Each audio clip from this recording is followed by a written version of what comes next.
Anga foli ban lamɛbagaw bɛɛ lajɛlen ye ka fɔ y'akaw bisimila an ka Mali kura kɛnɛ kan bi alamisa donya in na septembre kalo tile 22 san 2022 la an ka kunnafoni kumabaw olu bɛna tali kɛ fɛnba kelen de kan bi n'o ye Mali ka yɛrɛma hɔrɔnya sali san 62 olu ɲɛnamayalu kan min sen fɛ Mali furancɛ fanga ɲɛmɔgɔ colonel Assimi Goïta a ye wele bila Laginɛ furancɛ fanga ɲɛmɔgɔ colonel Mamadou Doumbia ma kana a dɛmɛ a sali ɲɛnamayali la Bamakɔ an'an ye an ka jamanadenw kumakan minnu ta a kan ani ka fara ko caman wɛrɛw kan ka kɛɲɛ ni o ye. Le Mali, qui a succombé depuis 2011 à cette violence générée à partir de la Libye, ne s'en est jamais véritablement remis. Je m'incline devant la mémoire des soldats ivoiriens morts pour servir la cause de la paix dans le pays frère du Mali. Ni kumakan ninnu ye Niger jamanakuntigi Mohamed Bazoum ani Alassane Dramane Ouattara n'ale Côte d'Ivoire jamanakuntigi ye ka kumakanw ye u ye sarangani minnu kɛ duniya kɛnɛya tɔnba ka san o san tɔnsigiba kɛnɛ n'a bɛ wele nazarakan na ko Assemblée Générale n'a kɛnɛ dayɛlɛlen bɛ u ka tɔn dagayɔrɔ la New York l'Amérique jamana kan an bɛna a kunnafoni tɔw di aw ma an ka laseliw an'an ka jɛmukan kɔnɔna na sisan ninnu de bɛna fara an ka laselikɛbagaw ka kunnafoni wɛrɛ tɔmɔlenw kan sisan ka walawala aw ye Mali kura jɛmukan kɔnɔna na an ka ɲanzan lamɛn ka segin ka na kɔfɛ ɲanzan.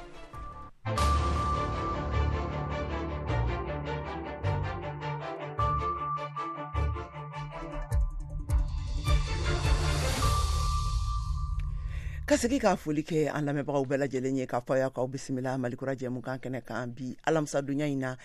septembre kalo tile 22 san 2022 la aw tulo bɛ Kɛyatu Tarawele de kumakan na ni kumakan ninnu laseliw bɛ kan ka kɛ ka bɔ VOA soba kɔnɔna na Washington DC a studio 6nan kɔnɔna na ka tɛmɛ n'an ka kunnafoniw ye Mali jamana ka yɛrɛma hɔrɔnya san 62 olu ɲɛnamayalu seliw o hukumu de kɔnɔna na an ka kunnafoni sɛnsɛla n'o ye Mohamed Danyogo ye ka bɔ Bamakɔ ale ye sɛgɛsɛgɛliw kɛ ka laseliw kɛ Mali yɛrɛ nana cogoya jumɛn na tarigu yɛrɛ kɔnɔna na an ka laselikanw lamɛn.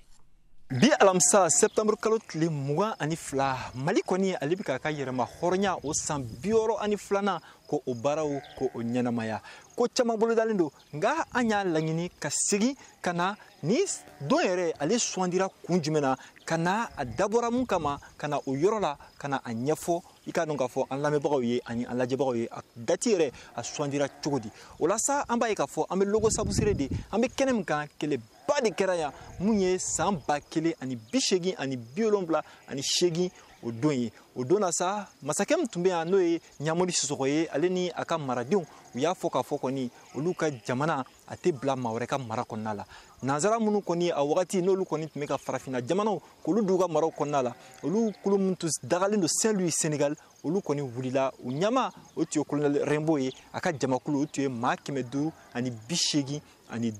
u y'u kunda sabusere kan u selen yan sabuserekaw bannen kɔ kɛlɛ kɔni o kɛla o kɛlɛ kɔfɛ heure 10 ani dɔɔni kɛlɛ kɔfɛ mun ye i ka dɔn k'a fɔ ni nanzara ninnu cɛla ye maa 13 o ni tora a la u ka ɲamaba 2 tun b'o la wa maa 51 olu joginna sabuserekaw ka taa fan fɛ kɔni maa 150 o de ni tora a la i ka dɔn Ɲamori Sisɔkɔ yɛrɛ a donni kama ale ni tora a la ale kɔni tun bɛ ba sanfɛ n'o ye i ka dɔn n'an ko ale ma ko fleuve Sénégal o de la sa Mali ka yɛrɛma hɔrɔnya o ta wagati selen Mali président fɔlɔ n'o ye Modibo Keyita ye ani a jɛɲɔgɔnw u y'a lajɛ k'a fɔ a ka kan ni don kɛrɛnkɛrɛnnen Mali ka tariku kɔnɔna la ale kɔni ka to yen i ka dɔn k'a fɔ maaw hakili ka to a la k'a fɔ Mali kɔni kɛra jamana ye ale kɔni a ma a yɛrɛ to yen mun ye a ka yɛrɛma hɔrɔnya kow ye a ye kɛlɛ kɛ o la wagati bɛɛ lajɛlen na o de y'a to i ka dɔn septembre kalo tile 22 o don sugandira ka bɛn Mali ka yɛrɛma hɔrɔnya tadon ma ka bɛn sabusere kɛlɛ fana kɛdon ma n'o kɛra le 22 septembre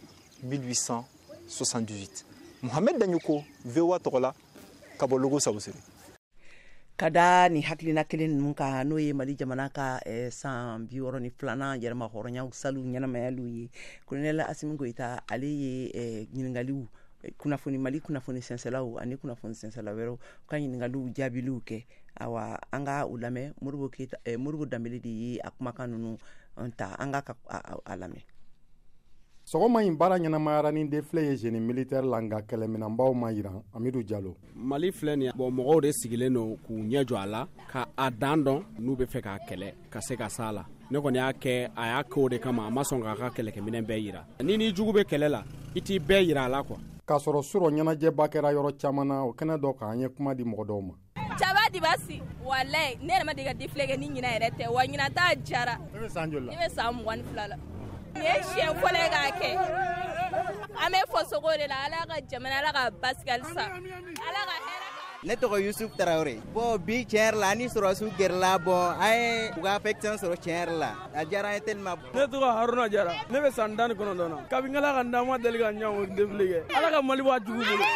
an kɛra an yɛrɛ ye. Amadou Uri Diallo ye ɲinanta ni san tɔw ta da ɲɔgɔn na. Fɔlɔ 22 tun bɛ fêté cogoya min na ani a bɛ fêté cogo min na sisan danfaraba de b'a cɛ. Commune fɛn fɛn bɛ Kati u bɛɛ tun bɛ ɲɔgɔn sɔrɔ Kati kɔnɔ yan n'u ka fɔlifɛnw ye ŋɔniw bɛ kɛ conférence bɛ kɛ ni flambeau ɲɔgɔnnaw bɛ kɛ bon olu famana ka kɛ. Nka ɲina malgré que insécurité ni fɛnw bɛ yen ɲinan ta fanga bonyana kosɛbɛ mɔgɔw fana galabu jalen don a ko la u bɛ espoir dɔw kɔfɔ. Badumuya fana y'a ka nisɔndiya fɔ. An b'a kɛnɛ kan sisan lafiya de b'an kan sara de mais su na ne kunna a ka taa san 40 ye an dun fɔna ka ni ɲɔgɔn ye ka na ye bi ko jaja Mali bɛ se ka segin kɔrɔlen ma n'o dɔ bi n'an m'an sɛbɛ dɔn an yɛrɛ la an k'an sɛbɛ dɔn an yɛrɛ ko sɛbɛ sira a yɛrɛ la kaban mɔgɔ fa n'a foro yirila ka daba d'i ma k'i biri ka ci kɛ o bɛ de ma Asumaya foro yira anw na ka daba di fasoden bɛɛ ma k'i biri ka ci kɛ o bɛ fasoden ma. Laginɛ cɛmancɛ fanga ɲɛmɔgɔ colonel Mamadi Dunbiya ka nali k'o ye farafinw ka yɛrɛya tamasiyɛn dɔ ye Dramani Konare ko ten. Laginɛ masakɛ ale ka se ka na Mali masakɛ k'a dɛmɛ a ka yɛrɛma hɔrɔnya tali la. Mali yɛrɛ ye taabolola min yɛrɛ yira diɲɛ mɔgɔ la a nana ni danaya kurakura ye ka da an ka faama minnu bɛ fanga la sisan olu kan. Yaya Tarawele ye min jate minɛ kunu ani bi bɔlɔnw kɔnɔ a b'o ɲɛfɔ an ye. Ani donna dugu kɔnɔ i b'a ye k'a fɔ drapeau nɔrɔlen bɛ yɔrɔw bɛɛ la jeunes yɛrɛ galabu ka kɛnɛ kosɛbɛ mɔgɔkɔrɔbaw wulilen don villagew la a bɛ ka fêter hameaux la a bɛ ka fêter courage mun tun tɛ mɔgɔw la san tɛmɛnenw ta la ɲina o courage de donna u la ka dama tɛmɛ yɛrɛ diinɛ jamana ɲɛmɔgɔ yɛrɛ a kɛra Malikura 22 kura ye. Défilé kɛnɛ kan bi pankulun dɔw fana jirana jama la Lamisa Sangare Kati VOA Bambara. Awa an bɛ hakɛto ɲini k'an lamɛnbagaw fɛ nin tun ye Lamisa Sangare de ye ale ye malidenw dɔw ka hakilina ta a tun bɛ défilé kɛnɛ kan Kati sɔrɔdasiw ka défilé kɛnɛ kan o de tun ye nin ye ayiwa ka tɛmɛ ne kunnafoniw ye halisa n tun ye min laseli kɛ aw ye n'o ye colonel Asimi Goita a ye ɲininkaliw Mali kunnafoni sɛnsɛnlaw ani kunnafoni sɛnsɛnla wɛrɛw ka ɲininkaliw jaabiliw di ayiwa o jaabilikan ninnu n'a a y'a kɛ a kumakanw taara Modibo Dambele fɛ an ka lamɛn. Ani ce ne foli bila n jɛɲɔgɔnkɛ la président Mamadi Dunbiya an bɛ ɲɔgɔn dɔn a mɛnna depuis an ɲɔgɔn don min na fo sisan ni dɔ ma fara a ka Mali kanu kan fɛn ma bɔ a la ka bɔ a ka jamana ka na a yɛrɛ fɛ yan ka na an ni so ladiya a ka kan an k'o foli bila la k'a ni ce ani ce maliyɛnw ye ani ce ginɛw ye Mali ni Ginɛ bɛɛ dugu kelen de fɛn min bɛ se Mali ma fɛn kelen bɛ se ka se Ginɛ ma hali bi an bɛ Ginɛw fo u ka cɛsiri la u ka Mali dɛmɛ la o tɛmɛnen ka foli bila maliyɛn bɛɛ la maliyɛn minnu bɛ jamana kɔnɔ ani maliyɛn minnu bɛ jamana kɔ kan ani ka foli bila an terilaka fɛn fɛn bɛ yan minnu tora an kɛrɛfɛ an b'a dɔn waati ka gɛlɛn o bɛɛ n'a taabolo la olu tora an kɛrɛfɛ k'an dɛmɛ an bɛ foli bila la o tɛmɛnen kɔ ka foli bila tamasigi bila président Modibo Keita a n'a nɔfɛmɔgɔw n'i y'a ye an bɛ yɛrɛma o lajɛli min na bi olu barika la a ka kan an ka foli bila la yɛrɛma Orient lafasali o ye jamanaden bɛɛ ka baara de cɛ fara muso kan olu ye kɛlɛ kɛ ka yɛrɛma Orient d'an ma bi an ka don sera a ka kan an fana k'an cɛsiri o yɛrɛma Orient k'o kɛlɛ kɛ k'o lafasa o lafasali o bɛ tɛmɛ an bɛ ka yɛlɛmali min kɛ n'a fɔ ko de fondation ka ko bayɛlɛma a kɛ maliyɛnw sago ye o bayɛlɛmali u bɛ fɔlɔfɔlɔ adamaden na ka maliyɛn labɛn maliyɛn min jamana kanu b'a la jamana kɛlɛ o dusu b'a la a bɛ fɛrɛ ka sa jamana kunko la an mago b'o o maliyɛn de la o tɛmɛnen ka bɔ yen jamana yɛlɛma Orient tɛ se k'a fɔ armée kɔ n'i y'a mɛn dugukolo mɔgɔ de bɛ k'a lakɔlɔsi nka a ka kan an ka armée dilan armée minnu bɛ se ka mɔnɛ bɔ maliyɛn bɛɛ la armée minnu bɛ se ka maliyɛn bɛɛ lakana Mali kɔrɔn fɛ tilebin fɛ ka yan fɛ wuli an fan fɛ ba yan fan fɛ o tɛmɛnen kɔ ka jamana dilan jamana min b'a to Mali kura yurugu o bɛ bɔ a la fɛn fɛn bɛ na ni ka maliyɛnw na furufu ɲɔgɔn kɔ ka maliyɛnw fɛ ɲɔgɔn kɔ n'a bɛ fɔ kan injustice ka bɛnkanni ɲɔgɔn kan o bɛɛ bɛ Mali kɔnɔ donc k'a kɛ fana ka Mali dilan min b'a to Mali nafasɔrɔ sira olu bɛ se ka kɛ maliyɛnw sago ye cogo min na donc o foli tun bɛ fɛ ka fɔ maliyɛn bɛɛ n'a bi ka Ginɛw fo ka maliyɛnw fo hali bi an ka kɛ kelen n'an fara ɲɔgɔn kan an bɛ se ka kɛlɛ kɛ mais n'an farala jugu bɛ s'an na Ala k'an kisi ka n'o cɛ janya hali bi ni maliyɛn bɛ Ala ka jamana dɛmɛ Ala ka jamana basi Ala ka san wɛrɛ yira an na. Ewa kabini dɔgɔkun tɛmɛnen na dunya kiliya tɔnba ONU ale ka san o san tɔn sigi kɛnɛba n'a bɛ wele ko Assemblée Générale o kɛnɛw dayɛlɛla ayiwa dunya marabaga caman bɛ a kɛnɛ kɔnɔna la yen nɔ o de senfɛ Côte d'Ivoire jamanakuntigi Alassane Dramane Ouattara ale ye sarangani kɛ ka ɲɛsini kɛ mɔgɔw ma o de ka kumakanw kɔnɔna na a kumana kosɛbɛ Mali kan Bagasi Kura ale bɛ détail di an ma a ko kan. Je m'incline devant la mémoire des soldats ivoiriens morts pour servir la cause de la paix dans le pays frère du Mali. Ne bɛ n biri Ivoire soldats minnu sara hɛrɛ natili baaraw hokumu kɔnɔ an balima jamana na Mali min mago tun b'a la n'a bɛɛ y'a cɛsiri ye jatigɛwalenkɛlaw kɛlɛli la. Terroristes armés. Malheureusement, dans ce contexte de lutte contre le terrorisme, 46 soldats ivoiriens. A fɔ man di nka nin jatigɛwale kɛlɛ in hokumu kɔnɔ Côte d'Ivoire soldats 46 minnu taara yen i n'a fɔ kɛlɛbolo segina nka jamana dɛmɛni baaraw hokumu kɔnɔ NSE MINUSMA kɔnɔ Mali la u bɛɛ minɛna Mali marabagaw fɛ. 10 juillet 2022. J'appelle à nouveau à leur libération sans délai. N'a manquant kabini juillet kalo tile 10 san 2022 la. O la n bɛ wele bila u ma u ka bila teliya la. Ne ka jamana bɛ dusu don Mali fanga la. U k'u ka cɛsiriw sinsin teriya kan jatigɛwalenkɛlaw kɛlɛli la ani waati min fɔra u k'o waleya jamanakuntigi kalataw kama minnu bolo dara san 2024 février kalo la. Mali jamanadenw ka ɲɛta kama jamanakuntigiw ni cɛw ni musow minnu bɛ kɛnɛ in kan jatigɛwalenkɛla bɛ ka taa fɛ ka kɛ tɔɔrɔba ye diɲɛ kɔnɔ hɛrɛ ni lakana ma ni jamana si tɛ se ka kɛlɛ kɛ i kelen na o de y'a to an bɛna an ka jɛ ka baarakɛminɛnw barika bonya walasa ka jatigɛwalenkɛlaw kɛlɛ kɛlɛya ani cɛsiri kɔnɔ o siratigɛ la ne ka jamana bɛ Faransi n'a jɛɲɔgɔn Europe jamanaw fo u ye baara min kɛ Sahel kɔnɔ ka sigi ka wele kan bila diɲɛ jamanaba wɛrɛw la u k'u sen don kosɛbɛ jatigɛwalenkɛlaw kɛlɛli la Sahel ani Golfe de Guinée la ka CEDEAO ka kɛlɛbolow dɛmɛ ani Accra ka baara hokumu kɔnɔ. La Côte d'Ivoire met à la disposition des pays africains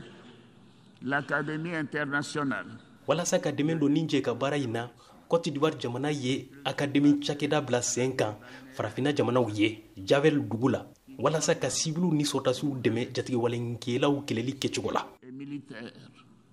de la lutte contre le terrorisme. Ni kumakan ninnu tali kun kɛra Bagasi Kura fɛ a bayɛlɛmali kɛra an ka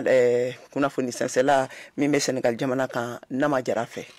Ka tɛmɛ ni kunnafoni ye o taabolo kelen na halisa jamanakuntigi ka laseliw la Mohamed Bazoum n'ale ye Niger jamanakuntigi ye ale de fɛnɛ y'a ka saranganiw kɛ o saranganiw senfɛ a ka kuma bakuruba o bolila fɛn min ye jihadi kɛlɛli ani a ka jamana kɔnɔna na ani Sahel jamanaw kan an ka Mariam Traoré de ye bayɛlɛmali ninnu kɛ an ka lamɛn. Le Mali, qui a succombé depuis 2011 à cette violence générée à partir de la Libye, ne s'en est jamais véritablement remis. Mali jamana bina kabiri san 2011 fitna wulen kɔfɛ Libi jamana kan ka taa o waati ma ka se sisan ma Mali jamana ma se k'a yɛrɛ sɔrɔ ka sabu kɛ karogɛlɛya walew ni jatigɛ walew ye min bɛ ka kɛ jadijɛkulumaw fɛ sanga ani waati bɛɛ lajɛlen Sahel kɔnɔ. Cet écosystème de la violence a eu un effet d'aubaine sur les jeunes bergers de communautés les plus affectés. Sahel yɔrɔ minnu fɛnɛ binnen don waati yɛlɛma gɛlɛya kɔnɔ n'o fɛnɛ wolola gɛlɛya wɛrɛ la ka taa bigamara fan fɛ ni karo gɛlɛya wale min bɛ ka taa ka bigamaralaw an'u ka faso jama sɛgɛrɛ kɛra sababu ye ka jihadijɛkulumaw ka wale juguw la wara kosɛbɛ u ka marabolow kɔnɔ. Mali jamana kɔrɔnfɛn fan fɛ a gɛlɛyaw bolo samana fo ka taa se Niger jamana Burkina Faso an bɛ waati min na a bɛ ka walankata ka taa Golfe de Guinée o fanfɛ yɔrɔw la nin wale jugu min bɛ ka taa ka se Sahel jamanadenw ma kɔlɔlɔ caman binna Mali ani Burkina Faso bɛɛ fanga kan n'o ye démocratie ye min gɛlɛyaw daminɛna san 2020 fo kana se san 2022 ma ne ka jamana Niger kɛlen do jatigɛ walekɛlaw dagayɔrɔ ye ka fara jamana sabaw cɛ dancɛ kan n'o ye Mali Niger ani Burkina Faso ye a jatigɛ wale n'a karo gɛlɛya walew bɛ ka walankata ka taa lac Tchad fan fɛ min dangarili wale caman bɛ lakodɔn Boko Haram jihadijɛkulumaw fɛ ni gɛlɛya minnu bɛɛ lajɛlen bɛ senna ni jamana ninnu kɔnɔ ni bɔra kan da don o dɔw la sisan ne ka jamana yɛrɛ kelen do k'a yɛrɛ yira ni wulikajɔ baaraw caman ye fanga mara ko ɲuman an ka seko ani dɔnko yakubayali ka fara yafa ani bolodi ɲɔgɔnma kan o min bɛ jamanadenw ni ɲɔgɔn cɛ ka se bɛɛ fanga jɔsenw ani jamana sariya kow ma o ko minnu bɛɛ lajɛlen filɛ nin ye bɛ taa hakilinaw fanfɛ min dɔ bɛ tali kɛ ka taa jamanadenw ma hakɛw ani hakilinaw labilali kan o de sera ka to an ye jamanatigisi kalata kɛ jɛlenya kɔnɔ n'an filɛ o jamana mara kunfɔlɔw la nin ye n'o seereya dɔ filɛ nin ye ka di jamanatigi dɔ fɛ min sigira jamana fanga kunna bɛɛ fanga tɔgɔ la san 2021 an ka jamana n'o ye Niger ye ka taabolow b'a yira k'a fɔ ko jamana tun mago bɛ ninnu na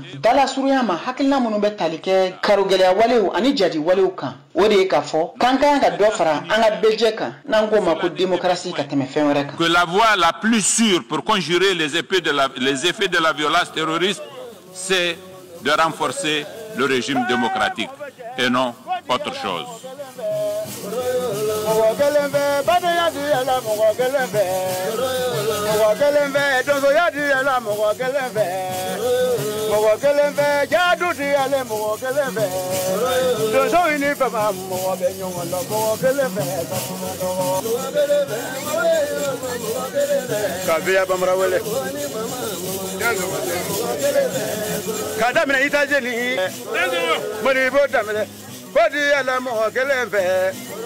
Ibra wa itajeni odi ala mo gele be dongili la mina mo ganyo la mo gele ma sabu mando maremu ke wele itajeni ibariga ke mana ni romete ke na muno bangone fo mo sa zaga ya jiro fo kono be kumane abaga jiwele ka mori bo dambele wele ka journaliste fama wele ka bokoro.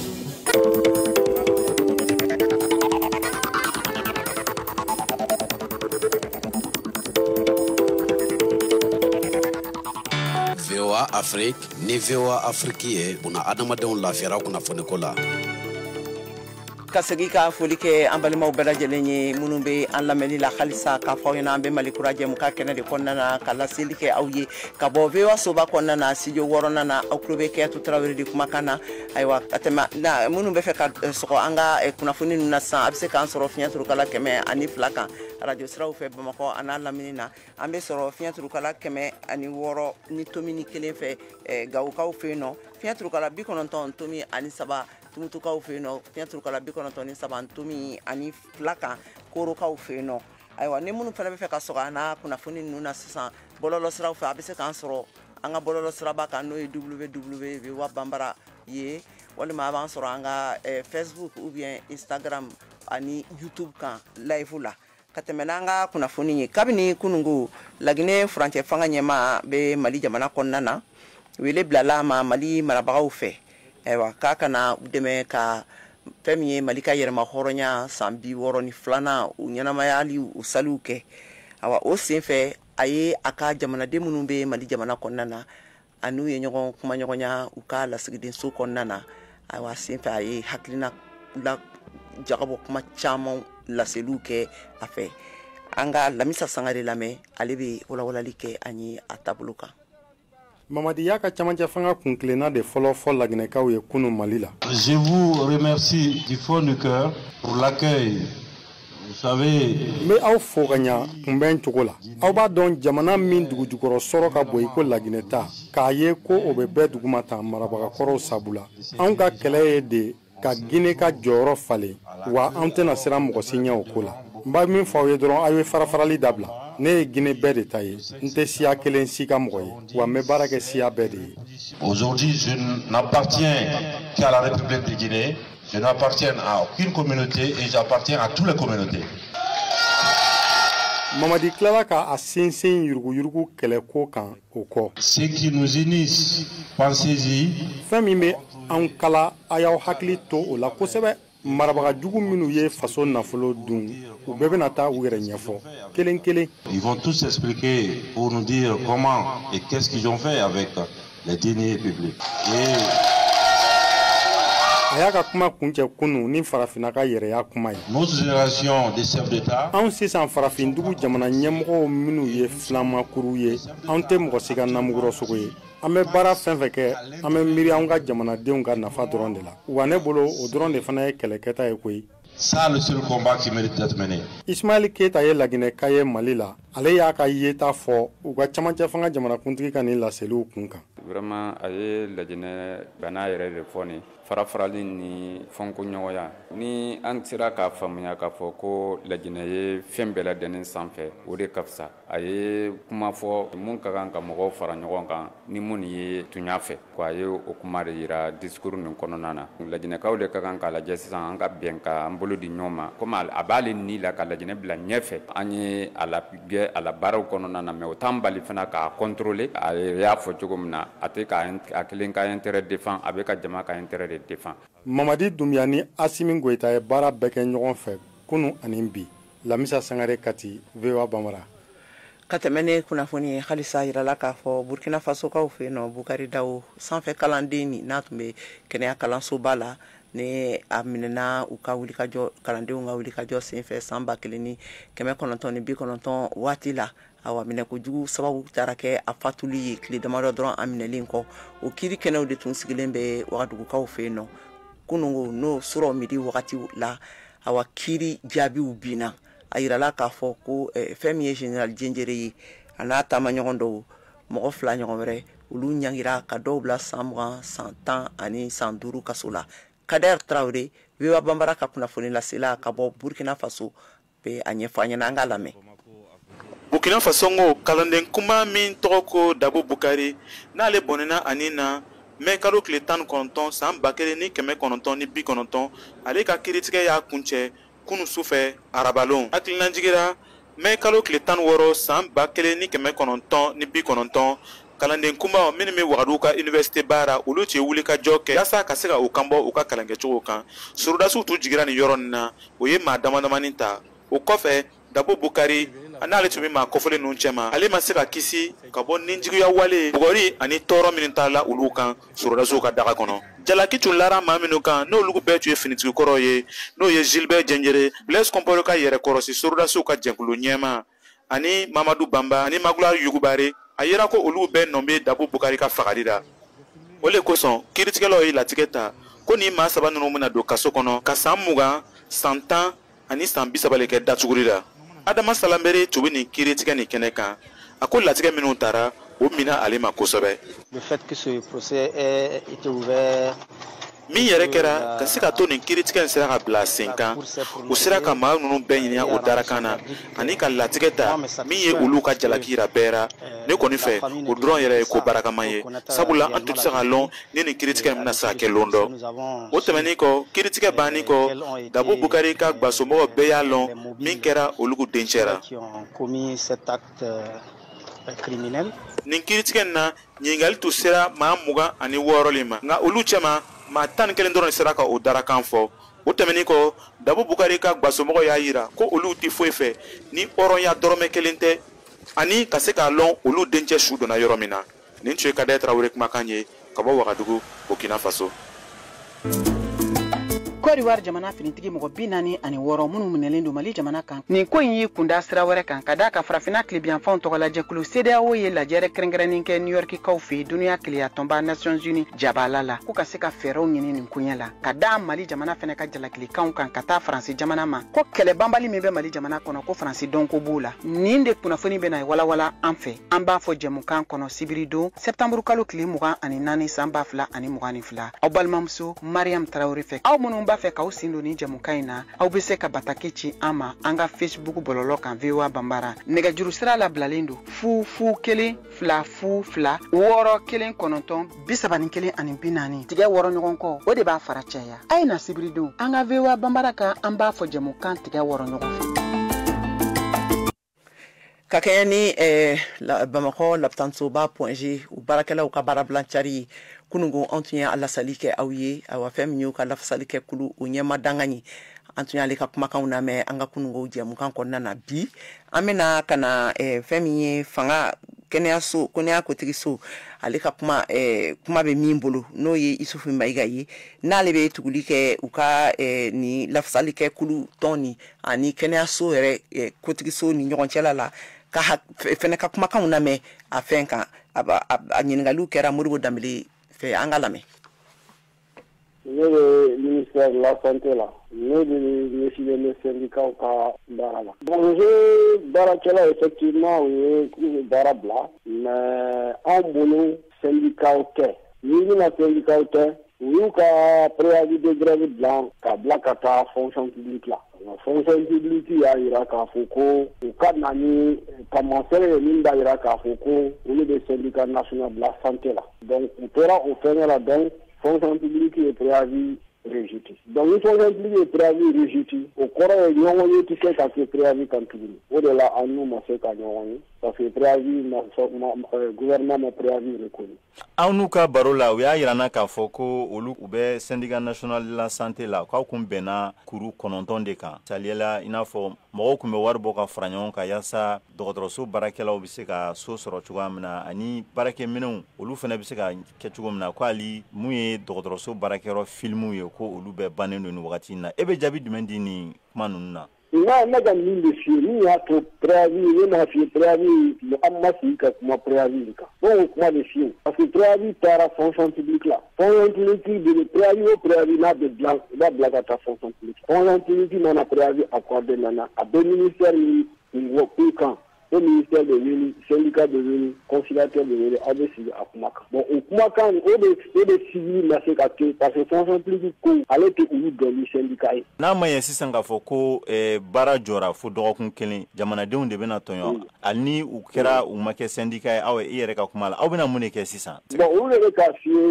kafier ku bara se ka kyo. On ba don bara de ka ke. Nere mo do sege mu ya yira ka fo ma bara ke peut-être mo do be me be mata bara ro la. Jamana d'abord pour que Beka se kata bararola mais mun de bi se ka ke au moins pour que ni manga inga ban aw bena munike les tout c'est donc kata fonction publique là si ça au ko syndicat te anga mun ne ke pour que anga se ka yon famille barakela ka revendication syndicat yere de congé du syndicat nani de au syndicat nani de barala pour que barakela ka hake ka se ka soro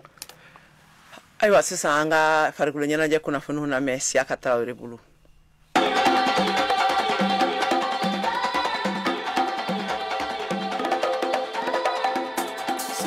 Buna gunkan farafina gunkan Mali cɛ kɔrɔbalenw équipe nationale kodon olu ni Zambie cɛ kɔrɔbalenw bɛna ɲɔgɔn sɔrɔ tile fila badenya senatolanta ɲɔgɔn dana Bamako stade du 26 mars la tagali bɛ tan sini juma septembre kalo tile 23 san 2022 ko segini o bɛ tan ntɛnɛn na ta septembre kalo tile 26 san 2022 in na Eric Sekushel Mali degeli karamɔgɔ y'a yira kunnafoni kɛnɛ kan ntɛnɛn tɛmɛnen septembre kalon tile 19 ko kun de bɛ Zambie sugandili la Zambie ni Gambie ka selantolantan bɛ kelen Mali dun ni Gambie ka kan ka ɲɔgɔn sɔrɔ san 2023 san wɛrɛ mars kalo la o ɲɔgɔndan bɛ don CAN Côte d'Ivoire san 2024 éliminatoire hukumu kɔnɔ. On a regardé les 6 derniers matchs de la Zambie pour avoir des indications. An ye Zambie ka dolantan wɔɔrɔ laban lajɛ k'o dolantan cogo jate minɛ mina gɛrɛkisɛ di n ka dolantana bɛɛ lajɛlen ma k'o dolantan cogo lajɛ galabu minnu bɛn'o sigi sen kan cɛlu doni o ni cɛlu makarani la munna an ye Zambie sugandi ni badenya dolantan fila in na Mali ale ni Gambie bɛna dolantan fila kɛ mars kalo nata a bɛ don CAN min bolodalen don Côte d'Ivoire ale ɲɛbila dolantanw na Gambie ale ni Zambie u dolantan cogo bɛɛ lajɛlen kelen Zambie ale ye dolantan jɛkulu ye mun dili donnen don kosɛbɛ ni dolantan jɛkuluba don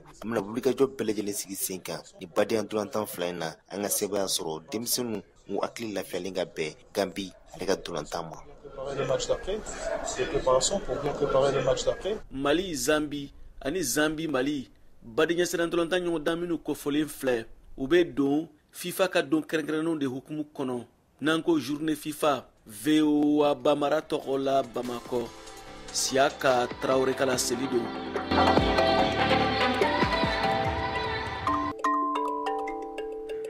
Ni mena dansigi kɛ an ka bi jɛmukan na ka foli lase malidenw bɛɛ lajɛlen ma k'a f'u ye k'u san o san n'o y'u ka yɛrɛmahɔrɔnya tali sali ye a san 62 ani fana den minnu fɛn fɛn wolola a wagati kɔnɔna na Nene Kayato yɛrɛ b'o denw fɛ k'a fɔ bɛɛ lajɛlen ɲɛna k'a fɔ an bɛɛ ma kan an bɛɛ san o san ayiwa nin ye sankura ye an bolo Ala ka a san kɔnɔna tɔ kɛ ka hɛrɛ bila jamana kɔnɔ malidenw kan bɛn nɔgɔya ka bɛn ani keleya sabati jɛmukan yi a kun labɛnna Cheick Thioro ani Senem Keita fɛ ayiwa ala an ka nɛgɛ karafe juru tun bɛ Cornelis bolo jɛmukan yi laseli kɛra u ye ne Kɛyatu Tarawele fɛ ayiwa a k'an bɛn waati wɛrɛ.